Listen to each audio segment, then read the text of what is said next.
It's time for another peek into Richmond history. According to a label applied on the back, this clock was purchased in 1852 by Richmonder Jane Catherine Dickens from Albert F. Jahnke, whose retail shop was located at 1327 East Main Street in downtown Richmond.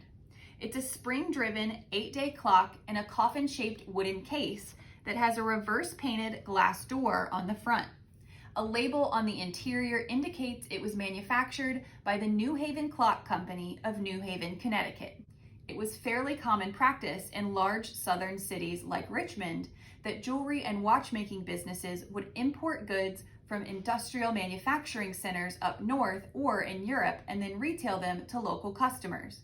Jahnke actually advertised selling the largest selection of clocks in Richmond, in addition to the wide range of watches, jewelry, eyeglasses, and silver housewares that he carried in his shop.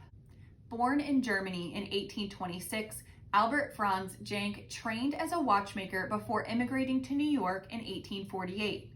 He soon moved south to Richmond, where he opened his first shop with S.A. Myers in 1852. By 1858, he ran a self-named shop with his brother, and several pocket watches survive with the Jahnke name engraved inside.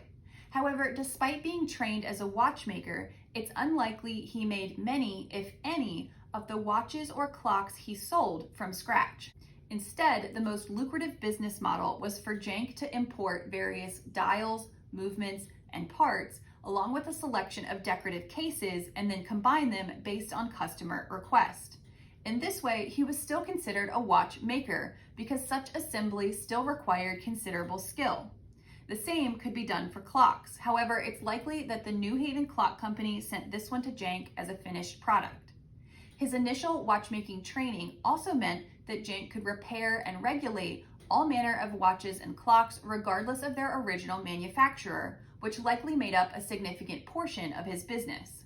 After decades of successfully operating his shop in a few different downtown Richmond locations, Jahnke bought his large family a wooded estate just south of Richmond in Chesterfield County called Shady Echo. It soon became known as the Jahnke Farm, which eventually gave its name to nearby Jahnke Road that still exists today. Albert Jahnke finally retired in 1896 and left the business to two of his sons who continued operations under the name Jahnke Brothers at 912 East Main Street until their deaths in the 1930s. Their younger sister Minnie then took over the shop and kept it open until 1952, a full 100 years after her father established his first retail establishment in Richmond. To connect to even more Richmond history, come visit us at the Valentine Museum.